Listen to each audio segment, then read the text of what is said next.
This is the Horse Radio Network. This is episode 1115 of Horse Tip Daily, your almost everyday morsel of helpful hints, useful facts, and practical techniques for horse folks. Brought to you today by Kentucky Performance Products.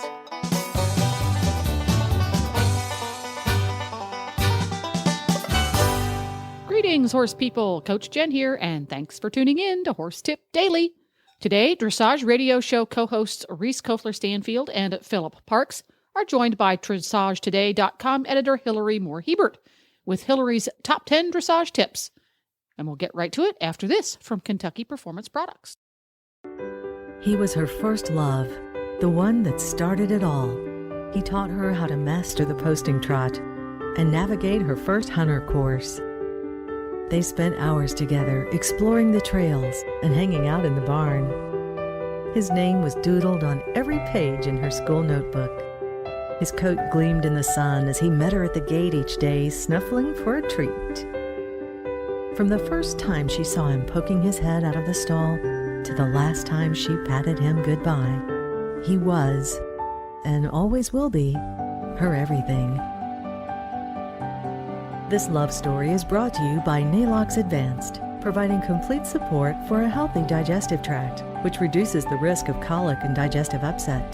The horse that matters to you matters to Kentucky Performance Products. Call 859-873-2974 or visit kppusa.com to order today. Okay, guys. So in honor of David Letterman retirement, Hillary Moore-Hebert from the contributing editor of Dressage Today is here with her top 10 tips. The canter is an asymmetrical gait because the horse always has a leading leg and flexion on the same side. As a result, canter work is another situation in which there's always an inside that naturally carries more weight and an outside that needs to be engaged in order to balance the horse. Yeah. What's the next? Number 9. Okay, so number 9, the trot, however, and by the way, these are from the Half Halt Simplified with Hubertus Schmidt, one of the articles that we have in the magazine. So the trot, however, is a symmetrical gait, so that when your horse is trotting on a straight line, you want both hind legs to push the same. And when you want to collect, you want both hind legs to carry the same weight. Great tips to think about how your horse moves and how to improve that. Then my number 8, and I'm getting to a point here, and you'll see why I think these are so important. So number 8, on a bent line, when the horse's inside leg naturally carries more weight, the horse is correctly on the outside rein because his inside hind leg can swing up and underneath. We want them to step up and underneath so that their body stays upright through any bending line. Sometimes I think you have to get a little further down the journey to understand why it's so important to do that. But it's a huge deal if the horse is leaning and falling in and not carrying their weight. So that's a great tip. And I think everybody really has to watch that on all your horses. I love this point. I think this should be number 1, maybe. We'll see what's next. Yes, no pressure. Yeah. Okay, so I am about to blow your mind because this next one I think is even more important. So tip number 7. Okay, half halts. And this is where, sort of the heart of the article is. When I half halt, do I do it with am I doing both reins, meaning, the right side or the left side, or just one, and meaning just the outside? And this is where I think the way that he puts it in this article is very helpful. It relates to the 3 points that I talked about before. A right half halt affects the right hind by adding weight to it, and the same is true on the left. It's important to realize that because it explains why on figures and movements with bend, one does the half halt on the outside rein. When you're in the canter, because it's an asymmetrical gait, even if on a straight line, you do it with the outside rein. However, the trot being symmetrical, when you do a half halt, you want to have both hind legs carry, so you're going to half halt symmetrically. And I think that that is really important to think about because it's going to help you think about how does the biomechanics of the way my horse is traveling right now influence what I need to do, that I feel that he's on the forehand or he's unbalanced or whatever. How do I half halt to get him balanced? You have to first know what is happening with the weight-bearing legs and what they're doing and how you need to half halt before you can get the correct correction. I'm with you. That may be better than the other one. Okay, so tip number 6, I wanted to kind of go in a different direction so that we're not just talking about horse biomechanics, is to answer the question, how do I keep my dressage students encouraged? Jennifer Ross did this as a Q&A for Ask the Experts, but I really liked the following that she says, and this is for students and instructors. It's 3 questions that you always want to ask yourself going into a ride. What have you been working on already? How has that work been going? And what are your goals for this ride based on a logical progression of the first 2 answers?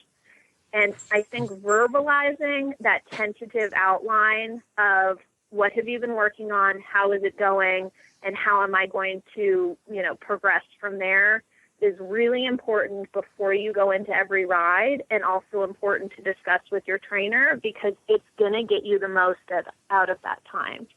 No, I think that's really good. I think every time you get on the horse, you always have to have some sort of plan. What's next, Hillary? Okay, so of course I had to have Suzanne Von Dietz on from her clinic, and this one is from a critique. She talked about creating an open back line. There's 2 ways to approach this, and one of them I've heard her say that I think is a really straightforward way is always ask yourself as you're riding and look at a video to see, if this is a common problem. Think about keeping your ears over your shoulders. For a clearer exercise to be solving this problem, she says to imagine a diagonal line running from your chin up to the back of your head and stretching your neck without negative tension. And with a more open neck, it will be easier to straighten in the shoulder area too. And to feel the connection, put one hand on the back of your neck and bend your head forward and downward to feel the vertebra of the neck stick out.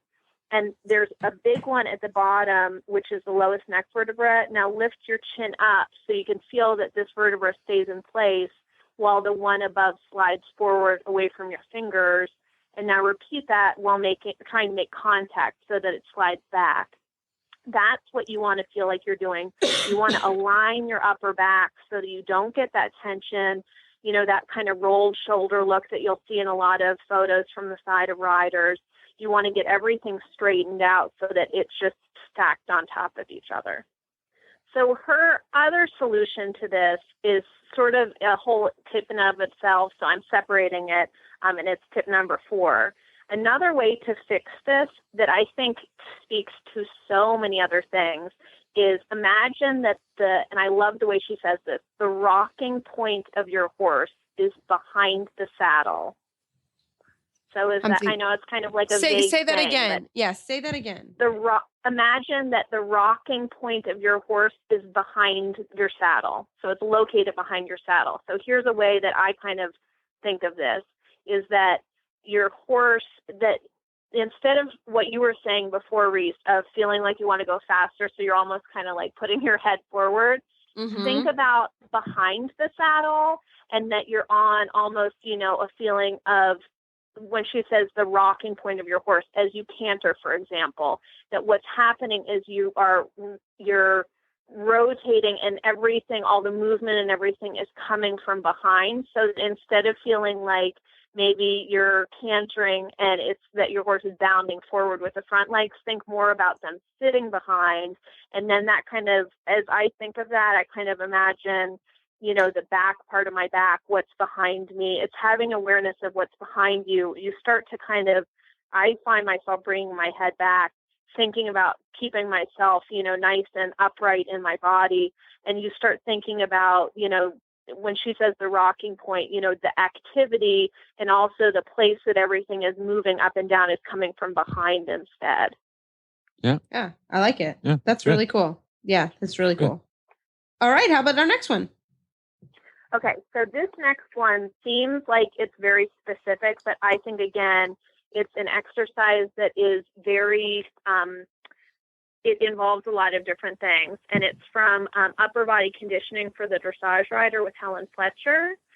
It's an unmounted exercise called the dumbwaiter. And I often will talk about this in a different way because the exercise is very similar to you're going to stand with your feet hip bone width apart with even pressure on both feet from the base to your toe to your heel. And then you're going to, again, gently lengthen the crown of your head, just like how Suzanne just told you. Activate your core muscles as we always do. And then you're going to bend your knees at a slight right angle so that it mimics riding. But this is where I think that this is a thing that professionals, I think, take for granted sometimes, is you're going to take your elbows and bend them at a right angle. And it should look like your palms are facing upward as if you are holding a lunch tray. And that's why, I think they call it the dumbwaiter. So you want to feel as though you have a lunch tray or, some sort of tray with your hands underneath. And what you want to then do is inhale to prepare. And as you exhale, you want to bring your arms outward and keep your elbows in. And then you're going to bring them back. But that movement, as you return them back and then come out again, and you repeat that, you're not going to squeeze your shoulder blades. It's simply feeling as though you can keep your balance as your hands can come wider and can come in. And I think this is a really important exercise to do because it allows you to feel like with relaxation, you can bring your hands in and out. And I notice a lot for my students that this is a very difficult movement. So for example, if I ask them to take their hands a bit wider in the canter, if they don't have their balance, this is really hard for them to do. They're just not comfortable with that movement. It's more common that when they're unstable, they'll kind of tend to cross their rein over the wither, and it's not natural for them to want to go wide like this. So I really like this exercise. It helps with things like, if you ask for counterflexion, it allows your hands to stay wide enough so you're not doing funny things with them. It's a really good way to prepare for all the second level trot work because you're comfortable kind of going wider and narrower with your arms, as you ask for shoulder in, haunches in, stuff like that. So I think it's really applicable to a lot of different things, and it helps you start to feel comfortable with your upper back and posture, which tends to get very tight or kind of twisted and stuff as you're moving up the levels. So I think it's our yoga move of the week. Yes. We're gonna start adding our yoga move of the week. Well, it's good. Yeah. Thanks, Hillary, for that tip. That's awesome. What's the next one? Okay. What's next? So number 2 is a really, really interesting blog post from Margaret Freeman, who's a USEF senior dressage judge and FBI competitor that has been started to blog for DT. And this I thought was really cool. I always have to talk about safety, and it's why I have it at the top of the list. She was talking about how she was at a show judging in the Midwest, and a younger rider came off of her horse. And when the EMT got to her, he went, and checked her and everything. But once she said she was fine, he actually took her helmet away from her. And then he walked out of the ring, but he, was with her, but he was carrying the helmet. And I thought that was really interesting. I don't know if you guys are big football fans or not, if you've noticed that they'll do that after that there's a possible head injury to an athlete on football teams, is that they're not allowed to be put back on the field until they've been inspected for injury. And also the helmet has been inspected to make sure that it's still functional. But I thought this was a really interesting thing because have you guys ever seen that happen before where the EMT has taken the helmet away? No, I don't think so. So I'm actually on the USEF safety committee. So one of the things that happens is when your helmet, you can't always tell if your helmet's been damaged or not. Yeah. I mean, I think it's a replace situation right away. Yes, because it may look okay, like the actual shell, but I have seen helmets that look absolutely perfect, and then they'll cut into them at meetings, and they're completely shot on the inside. Or dented, or the styrofoam is broken up. Right, because every one of the helmets has to meet a standard, the ASTM standard, and all this stuff is you can find it online now. So I don't want to be quoted, that I say the wrong thing, but you have to be very careful. And I think the fact that the EMT took the helmet is good because it also says that, maybe she's not ready to get back on the horse. And I think that, we're all trained very quickly that we're supposed to get back on the horse. And there are times where, yes, maybe from a rider standpoint, you should get back on the horse, but you really, really, really have to be careful with. Yeah, yes. Very careful. I think more and more they're recommending, like, for confidence, but for safety. So I'm like, as far as, the litigation and stuff like that, it's actually for students, like, don't get back on the horse. Don't use that helmet again. Replace that helmet immediately. Right. That's tough because we know how it is about riding, and you want to not spend too much time off the horse and then think about your injury and think about the fall. But we're learning so much about concussions and how they can have effects, later on. Like, you can feel okay and then be terrible in a few hours. I don't know. This is going to be a tough thing because, definitely when we were kids and in past generations, it's a saying, isn't it? Right? You jump back on that horse, but I don't know. I'm thinking less and less that's the thing to do. Are we? I think we're ready. I think that's enough on that. Maybe we go are on we ready to for number one? Our number one. Are we ready for that? Yes. So it's still a safety one. Sorry to be such a Debbie Downer with these, but it's really important to me. I would encourage everyone to take a first aid course. Well, I think your tip that everybody needs to take a first aid class, I think I think that's number one tip. That's the number one tip because that's what they teach you. Yep. If somebody's down, leave them down. Don't move them, and let the experts who trained in it, take care of the safety aspect. If it's at a show, I know we're involved in schooling shows and these sort of things. Everybody's ride times will have to go back an hour or whatever. That doesn't matter. And be calm and let the experts do what they know how to do, right? And being the Red Cross volunteer, I have to say, get your CPR training. If you haven't had it in 20 years, it's changed.